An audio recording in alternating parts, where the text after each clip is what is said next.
नमस्कार. दीप न्यूजमध्ये आपलं हार्दिक स्वागत. आजच्या ठळक घडामोडी.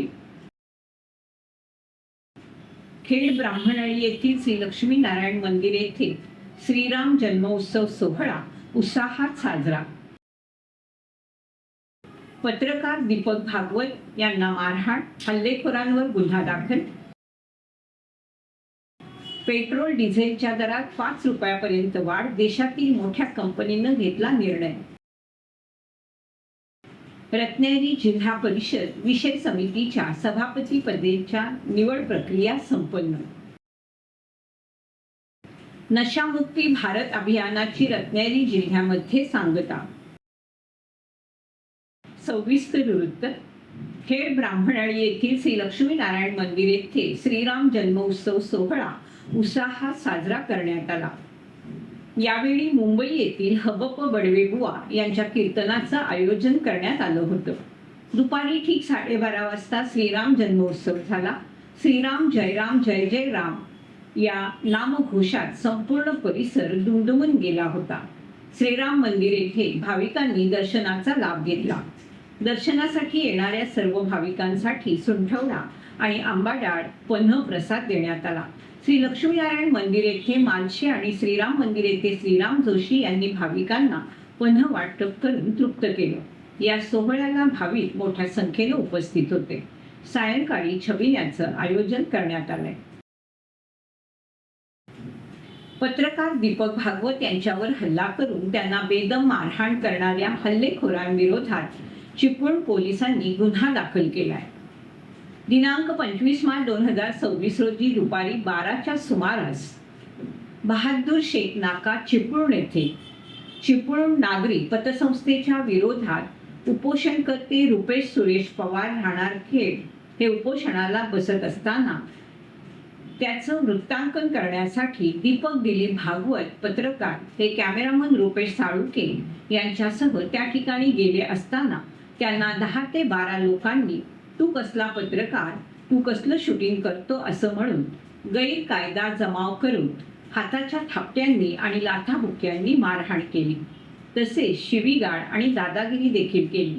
फिर्यादी याचे साईड बॅगमधील ID आणि इतर साहित्याची चोरी केली म्हणून फिर्यादी दीपक दिलीप भागवत राहणार रत्नागिरी यांनी अनोळखी 10 ते 15 लोकांच्या विरोधात तक्रार दिल्यावरून चिपळूण पोलीस स्टेशन गुन्हा रजिस्टरही दाखल करण्यात आलाय.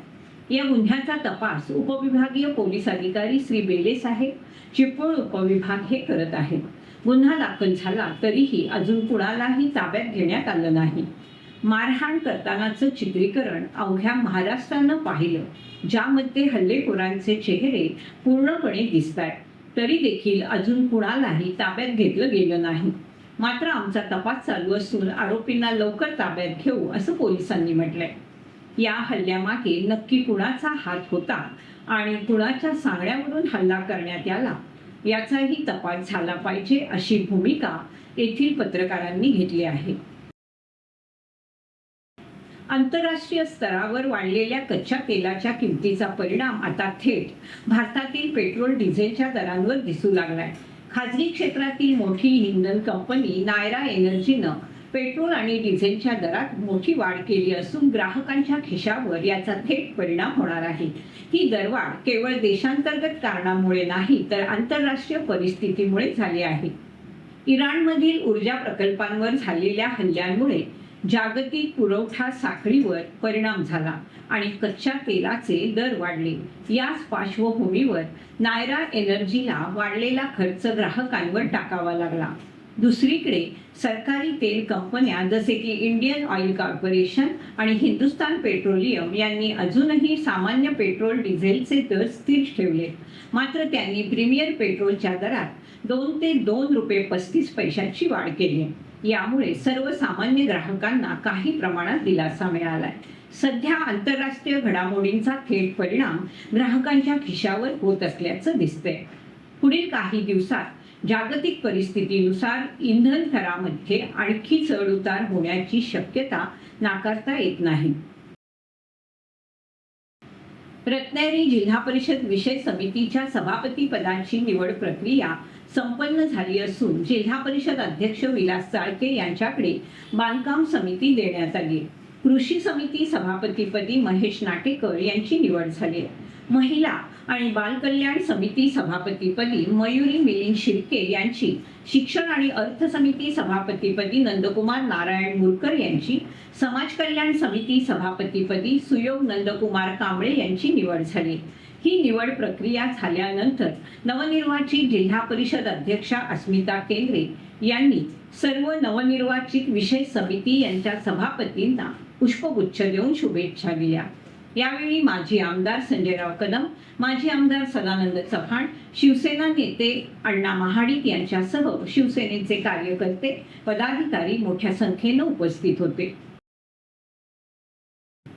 गोवा सिंधुदुर्ग ते रत्नागिरी मार्गातून मार्गस्थ होणारे नशामुक्ती भारत अभियानाची सांगता समारोह रत्नागिरी जिल्ह्यातील राजापूर तालुक्यात साईनगर येथील ब्रह्मकुमारी हॉलमध्ये संपन्न झाला.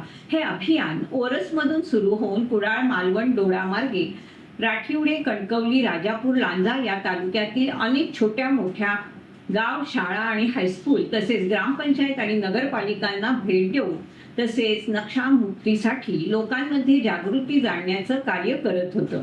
या अभियानामध्ये सुंदर चित्ररथ आणि मोठा LCD प्रोजेक्टर उपलब्ध होता. कुंभकर्ण समान झोपलेल्या मनुष्यांना नशेतून जागृती आणण्यासाठी कुंभकर्ण जागृतीचं चलचित्र आणि नशामुक्तीसाठी नशाचे दुष्परिणाम दाखवणारे व्हिडिओ प्रोजेक्ट उपलब्ध होते.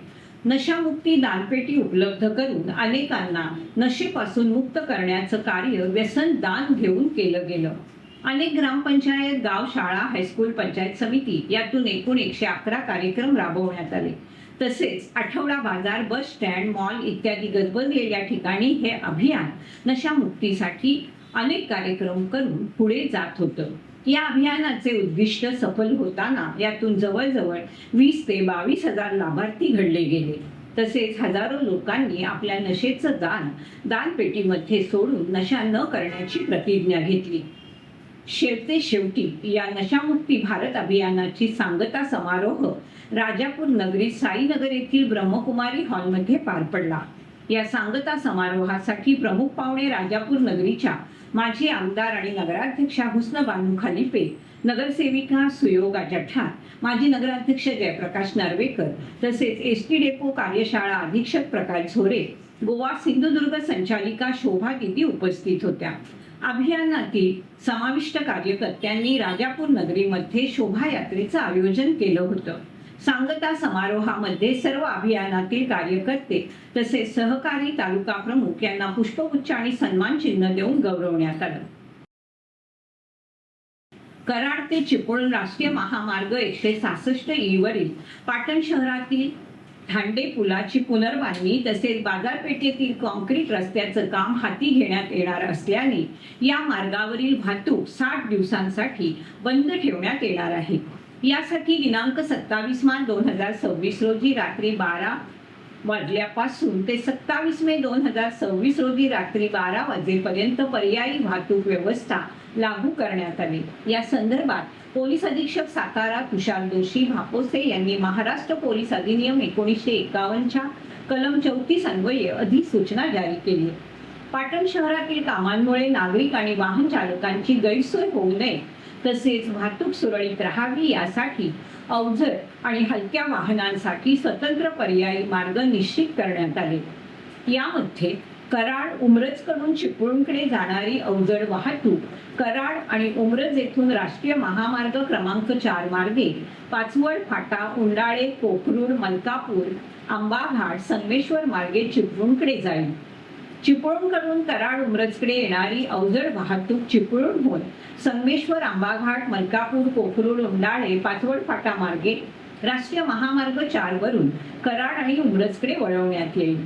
हलक्या वाहनांसाठी कराड उमरजकडून चिपळूणकडे जाणारी हलकी वाहतूक कराड उमरज येथून नवा रस्ता, गव्हाणवाडी फाटा, नेरळ गौड मार्गे कराड चिपळूण महामार्गावरून चिपळूणकडे जाईल.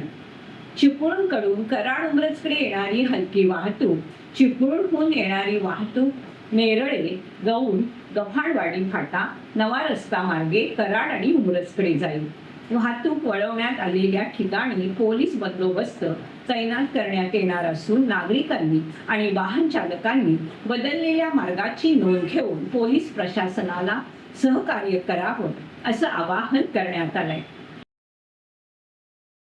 रत्नागिरी जिल्ह्यातील खेड तालुक्यात असलेल्या चोरवणे गावातील पुरातनकालीन श्रीराम वरदायिनी देवीची यात्रा दरवर्षीप्रमाणे यावर्षी देखील चैत्र पौर्णिमा हनुमान जयंती गुरुवार दिनांक 2 एप्रिल 2026 रोजी संपन्न होणार आहे.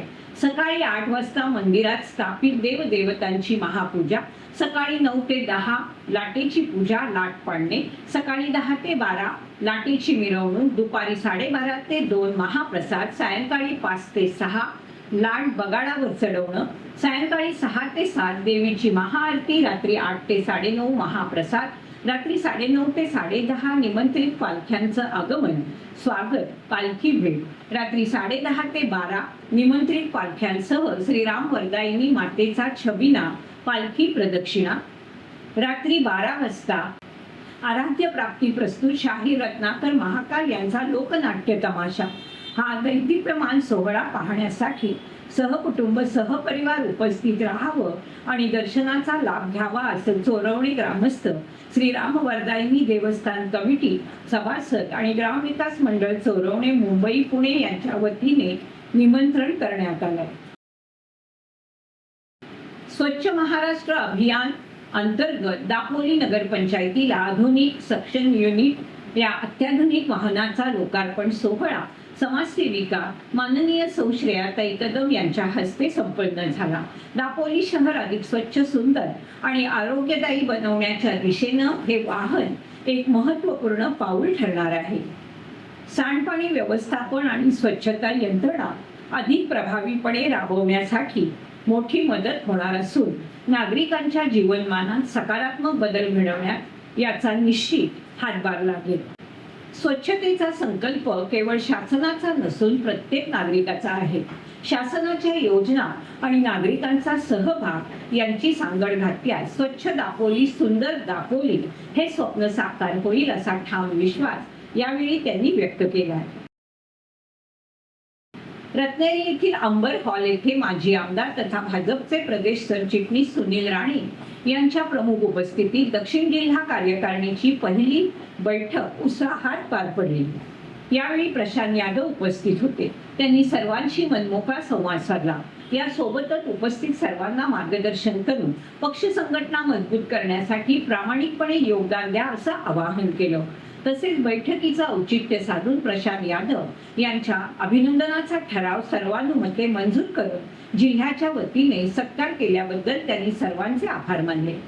यावेळी भाजपचे जिल्हा सरचिटणीस स्वानंद रानडे, ओंकार फडके, सुप्रिया उतेकर, अभिजित गुरव, जिल्हा उपाध्यक्ष राजू भाटलेकर, प्रमोद अधटराव, महिला मोर्चा जिल्हाध्यक्ष वर्षा ढेकणे, युवा मोर्चा जिल्हाध्यक्ष राहुल पवार, अल्पसंख्याक मोर्चा जिल्हाध्यक्ष लियाकत शाह, किसान मोर्चा जिल्हाध्यक्ष अजित निकम, संगमेश्वर उत्तर मंडल अध्यक्ष रुपेश कदम, संगमेश्वर उत्तर मंडल अध्यक्ष विनोद म्हस्के, रत्नागिरी उत्तर मंडल अध्यक्ष विवेक सुर्वे, रत्नागिरी दक्षिण मंडल अध्यक्ष दादा दळी, रत्नागिरी शहर मंडल अध्यक्ष दादा ढेकणे, लांजा उत्तर मंडल अध्यक्ष विराज हरमुले, लांजा दक्षिण मंडल अध्यक्ष शैलेश खामकर, राजापूर पूर्व मंडल अध्यक्ष एकनाथ बोंडे, राजापूर पश्चिम मंडल अध्यक्ष मोहन फुगे यांच्यासह दक्षिण जिल्हा कार्यकारिणीतील नवनिर्वाचित पदाधिकारी, आजी माजी पदाधिकारी आणि कार्यकर्ते यावेळी मोठ्या संख्येने उपस्थित होते. श्री रामनवमीच्या निमित्तानं महाड तालुक्यातील निगडी, उपेकरवाडी, श्री क्षेत्र माझेरी आणि वरण कुंभारकोण येथे सालाबादप्रमाणे आयोजित करण्यात आलेल्या अखंड हरिनाम यज्ञ सोहळ्यात मंत्री भरतशेठ गोगावले सपत्नीक उपस्थित होते. यावेळी प्रभू श्रीरामाचं दर्शन घेऊन महाराष्ट्रातील तमाम जनतेच्या सुखशांती आणि समृद्धीसाठी त्यांनी प्रार्थना केली. तसेच उपस्थित ग्रामस्थांशी मनमोकळा संवाद साधला आणि त्यांच्या अडीअडचणी जाणून घेतल्या. गावाच्या सर्वांगीण विकासासाठी आणि मूलभूत सुविधांसाठी महायुती सरकारच्या विविध योजनांतून जास्तीत जास्त कामं मार्गी लावण्याची ग्वाही दिली। या प्रसंगी माजी जिल्हा परिषद सदस्या सुषमा गोगावले, विभागातील शिवसेनेचे सर्व पदाधिकारी, महिला आघाडी, युवा सेना, वारकरी संप्रदायातील ज्येष्ठ मंडळी, ग्रामस्थ आणि माता भगिनी मोठ्या संख्येने उपस्थित होत्या। पनवेल महानगरपालिकेच्या वैद्यकीय आरोग्य विभागामार्फत टीबी मुक्त भारत अभियान अंतर्गत 100 दिवसीय क्षयरोग मोहिमेचा उद्घाटन समारंभ 24 मार्च 2026 रोजी जागतिक क्षयरोग दिनाचं औचित्य साधून अंत्य क्रांतिकार वासुदेव बळवंत फडके नाट्यगृह पनवेल येथे संपन्न झाला। केंद्र शासनाच्या आरोग्य आणि कुटुंब कल्याण मंत्रालयाच्या मार्गदर्शनाखाली आयोजित या कार्यक्रमात मान्यवरांच्या उपस्थितीत राष्ट्रीय स्तरावर मोहिमेचा शुभारंभ करण्यात आला। या राष्ट्रीय स्तरावरील कार्यक्रमाचं ऑनलाईन पद्धतीनं थेट प्रक्षेपण कार्यक्रम फडके नाट्यगृहात आयोजित करण्यात आलं होतं। यावेळी महापौर नितीन पाटील, उपमहापौर प्रमिला पाटील, स्थायी समिती सभापती बबन मुकादम, सभागृह नेते प्रकाश बिनेदार, विरोधी पक्षनेते अरविंद म्हात्रे तसेच नगरसेवक नगरसेविका उपस्थित होत्या। याचबरोबर वेळ झाली इथेच थांबण्याची। आपण पाहत राहा आपली लाडकी वाहिनी दीपवाहिनी।